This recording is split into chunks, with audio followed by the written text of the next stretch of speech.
A very good morning to you all. Welcome to Sunrise Daily. I'm Chamberlain Osal. It's a beautiful morning from here in Lagos. I'm Kyle Okikiolu. Well, yes, indeed. They've got 10 new cases had been confirmed in Nigeria for the COVID-19. That brings the total number to 184. Well, it's something that we've always tried to see. Look, well, much as, yes, it's 184, but we're also trying as much as possible to keep tabs on those. Look at that second bar, the green bar there, which you have 20 people that have been discharged. Unfortunately, there are two deaths recorded. The minister did say that much, that they had underlying cases.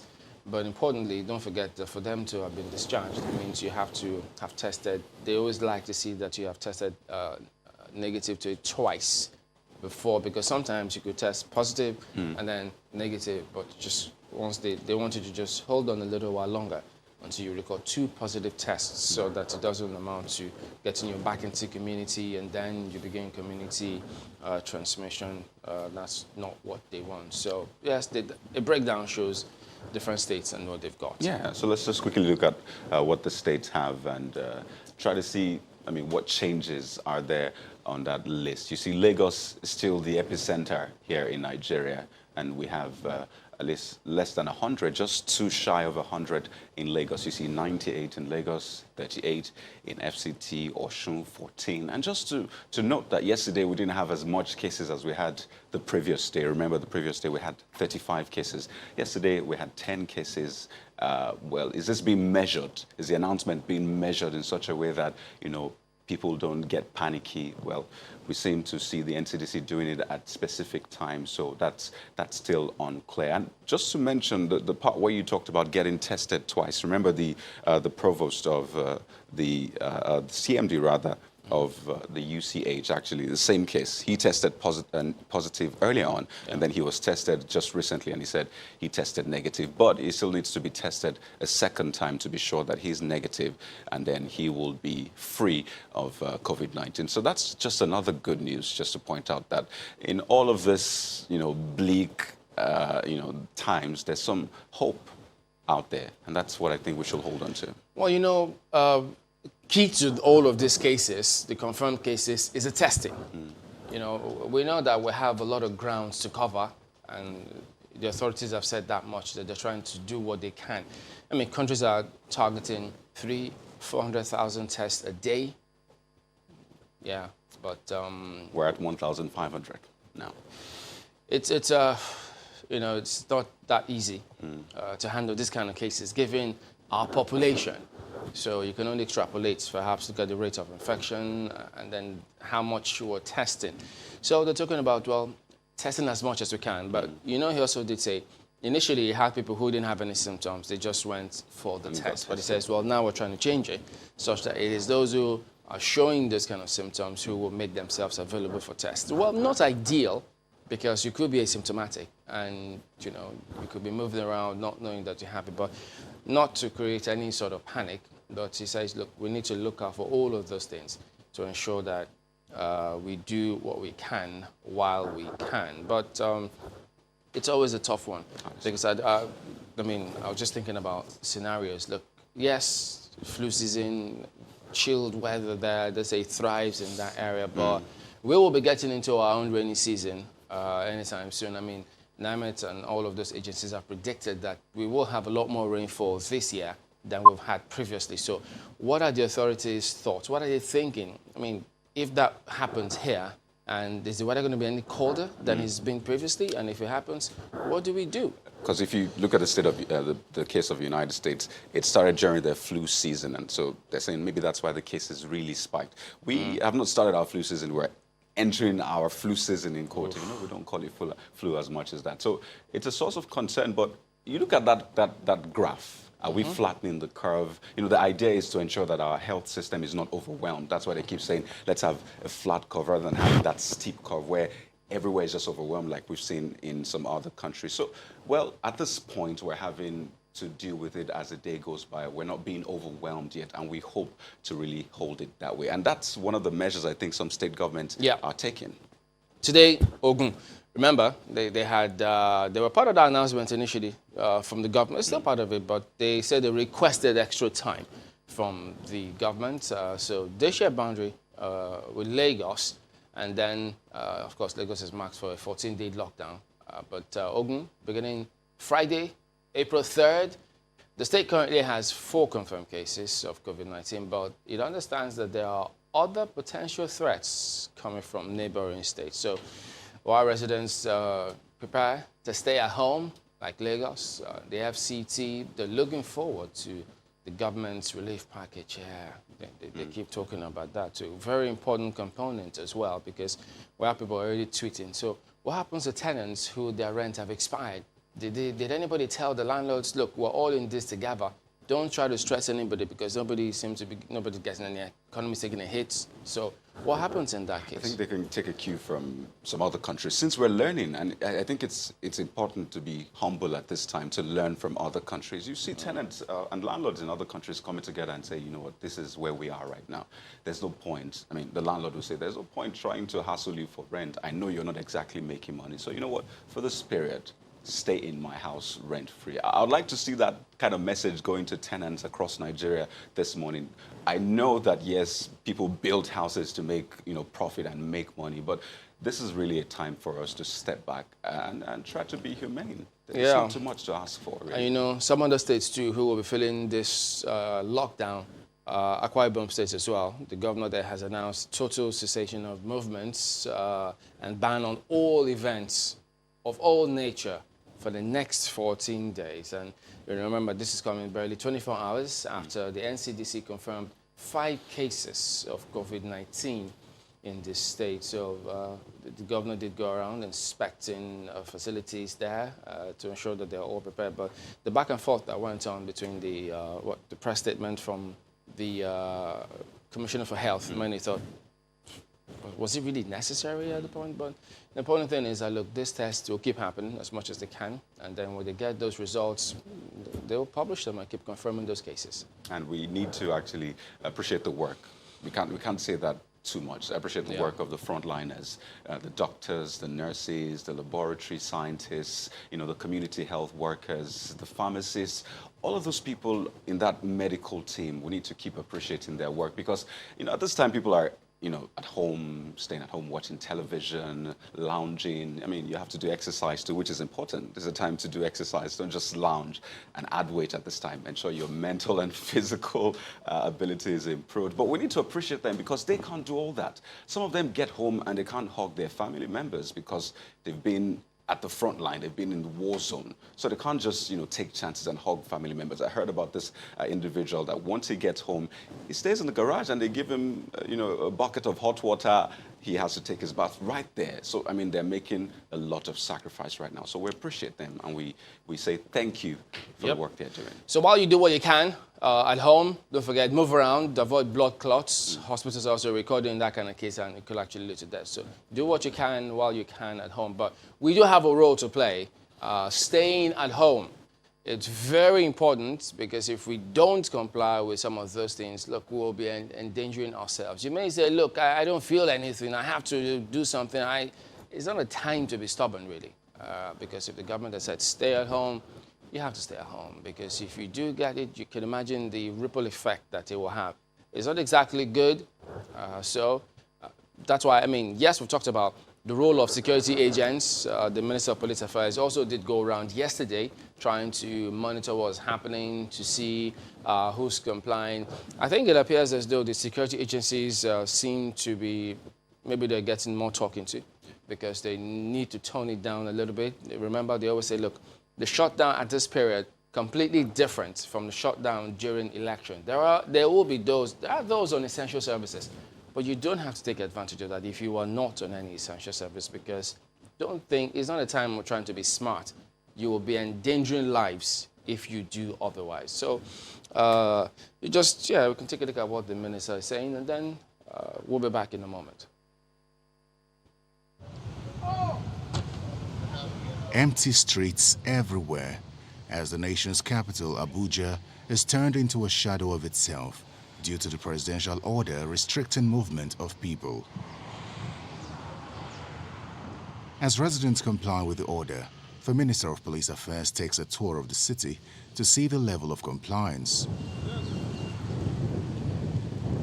After visiting policemen enforcing the order, the minister appeals to residents to fully comply with the order to curtail the spread of COVID-19. People should be able to appreciate what the federal government is doing. Mr. President has made it very clear. We are aware of the pains, but people should also understand that we need to comply with these restriction orders. Otherwise, this virus will continue to spread, and it's going to be a serious problem for all Nigerians. And that is why the federal government has set in this system of logging most of the important places to ensure that people don't go around to mix with others, so that the movement and the spread of the virus is to some most extent controlled. With complaints of police brutality on residents, the minister denies such allegations, just as the Commissioner of Police vows to deal with cases of human rights violation whenever they arise. Policemen are never brutal, and if there is any case of brutality, please let us know. We'll make sure that we deal with it accordingly. We have procedures, we have systems that try to make sure that people are dealt with whenever they do things that are wrong. But to the best of our understanding, what is so far happening is nowhere close to what you are talking about. So far none, but I assure you if there are complaints, we'll investigate thoroughly and ensure justice is done. The federal government had on the 29th of March 2020 imposed a 14-day restriction order on residents of the Federal Capital Territory, Lagos and Ogun states as part of measures to curtail the spread of COVID-19.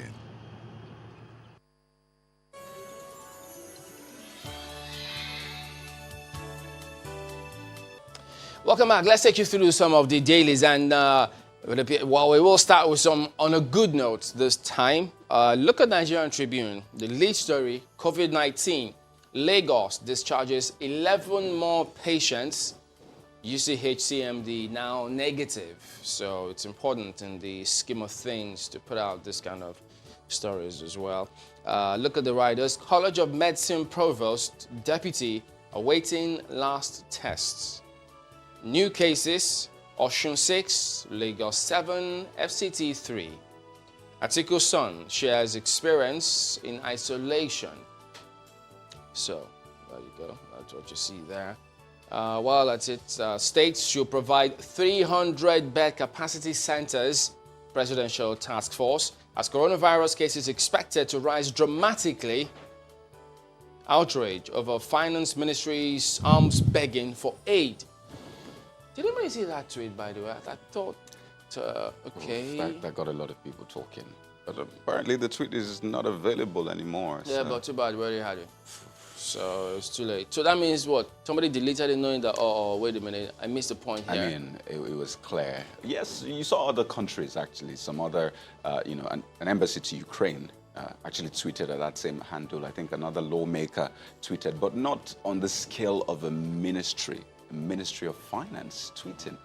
None. I thought there's a presidential task force coordinating and handling some of these things. So, I didn't understand. I know, look, yes, we need as much help as we can. Yeah. We know all that. We appreciate that, whoever wants to help. But there are ways to go about some of these things. So if there's an agent, a PTF, COVID-19, working on some of these things, I think a little more coordination will suffice. Yes, they may be trying to help in, but it didn't turn out well, unfortunately. But yeah, so it turns out lockdown, 1 killed in Delta. Governor orders probe. 2 naval personnel beaten in reprisal. IGP cautions personnel on human rights abuse. Falana, Amnesty International condemned brutalization of violators. So while we read this headline, I'd like to speak to this image you see on the front page there. The caption reads, "A passenger engaging security agents in physical combat after refusing to have his temperature checked at the FCT Nasarawa border in Abuja on Thursday," as a paper suicide. So you then ask yourself, look, why? Why would you refuse to get your temperature checked? We thought that everybody should be on the same page. Yeah. And this is not a time to exhibit some of these things. And look at that. Now, it turns out that, no gloves on the part of the security officials here. Who knows if his temperature is a little higher? What might he be exposing every other person to? The gentleman that's got a gun. So look, you don't need these kind of scenarios. So it shouldn't be really. We should comply with some of these things and not endanger lives any further than we are already facing. That's Tribune this morning. Well, let's take a look at the Vanguard newspaper. Big story. Porous borders, cause of rise in COVID-19 cases. That statement is credited to the federal government. You see, riders, bids to control nomadic herdsmen, tasks states on 300 bed holding centers, which is good. I mean, if every state will have at least 300 bed holding centers, so across the 36 states we'll have 300 times 36. That's going to be substantial. Yes, maybe not as much as we expected, but at least over 10,000. That's what we're looking at. So that's a good one. Says fake news distracting efforts. Adds that Jack Ma's items not contaminated. I think it's important to remind people to be careful of what they receive on WhatsApp, because I think WhatsApp is the hot center, or the hotbed for some of the stories. But you see the statement from the federal government saying those items are not contaminated. So it's important, yes, to have the federal government also keep doing these checks and have people to stop spreading all this fake news. And you see 6 new cases in Osun as Oyetola signs Osun Emergency Prevention Regulation. Atiku's son speaks from hospital. Fleeing nurse of Benue Index case held isolated. And total cases in Nigeria now 184. 11 cases recover. Discharged in Lagos, says Governor Sanwo-Olu. It's on page 5. So many angles to that. And let me just quickly bring you up to speed with the global tally of COVID-19 cases. It's still on the front page. We have over 1 million COVID-19 cases in the world right now, and over 51,000 deaths. Well, 210,000 people have recovered. More stories on the front page. Presidential committee meets Buhari, says economy in bad shape.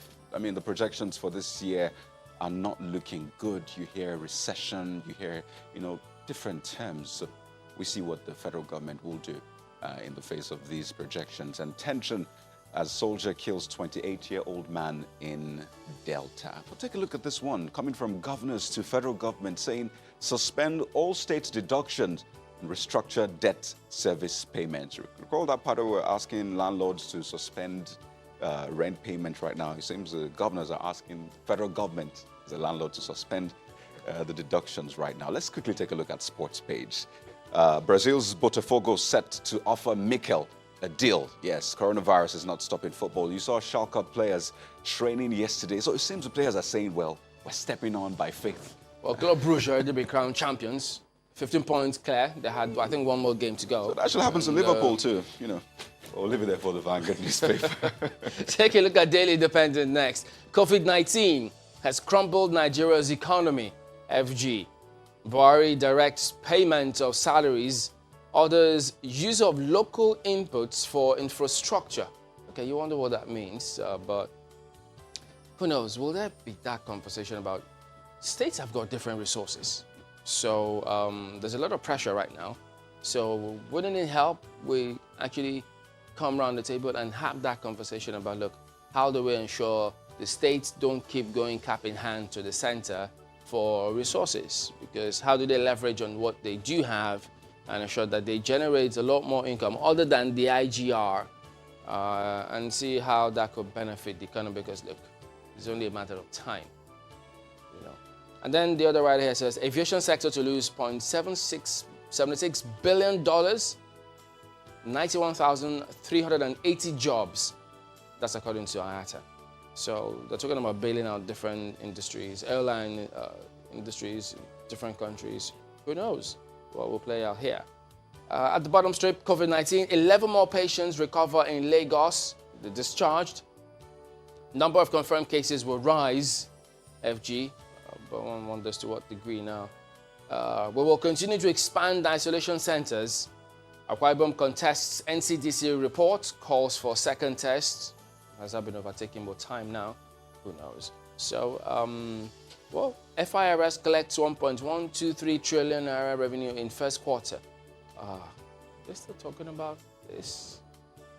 Okay, well, I know they still have to do what they can, but then, look, a lot of people expect a lot more to be done concerning those taxes, whether it be tax holiday. How will those tax holiday even play out to older people? I know the emergency stimulus bill in the House of Reps broached this topic, but since it hasn't, scaled through yet. And by the way, they did say they were going to provide an email, through which people can contribute or make suggestions. We haven't received any of those emails from the honorable gentleman as we speak. So we're hoping that they will remember to do that, such that people can indeed contribute, and see if the Senate will do the same thing.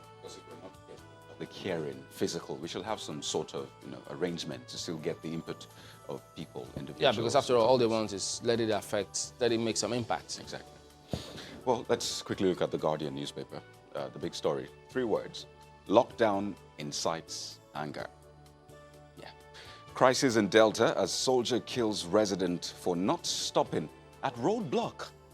Oof, that story really hit me yesterday. Government courting uncontrollable regime of rebellion. ASU, others warn. Governors beg federal government to suspend states' deductions. Buhari meets panel assessing impact of virus on economy. And then you see 11 more patients discharged in Lagos. But there's more. Senate others worry as presidency delays PIB. Yeah, that's the petroleum industry bill. Still in talks. Momen insists on oil sector restructuring. You see that modulating of the price of petrol. And what will this say about it? And you see this one, why petrol should not sell above 90 naira. That's coming from the PDP, as Abuja marketers still await order to sell at 123 naira 50 kobo. It's the 3rd of April. This announcement was made on the 1st. And DPR warns against hoarding of products. Just one more. This is coming from Benue State. Autumn 6 arrest of sit-at-home order violators. So there you go, from Benue State. If you violate the order, it appears as though you might just be arrested. And put them where? Big question there. Or they're trying to decongest the prisons? Here it might be community service, maybe. Well, take a look at Leadership Friday. Coronavirus, FG tracks down 71% of 6,000 contacts. And then look at this one. Coronavirus cases surpass 1 million worldwide. So that's to give you the gravity of the entire thing. Nigeria's confirmed cases now 184. Another 11 patients recover, discharged in Lagos, PMB's daughter, out of self-isolation. Governors want bailout repayments suspended. So who knows what happens thereafter. I think they're supposed to have had another teleconference sometime this week. Who knows? This could be as a result of that. Presidential task force not in charge of cash donations. That's the SGF speaking yesterday. And then was that PSC counters what? PDP 9 from presidential palliatives? Okay, well, you have several others that they also do reflect president orders payment of workers' salaries, so amongst all else. So that is Leadership Friday. That brings us to the end of a look at some of the front pages this morning. We'll be back in a moment. Stay with us.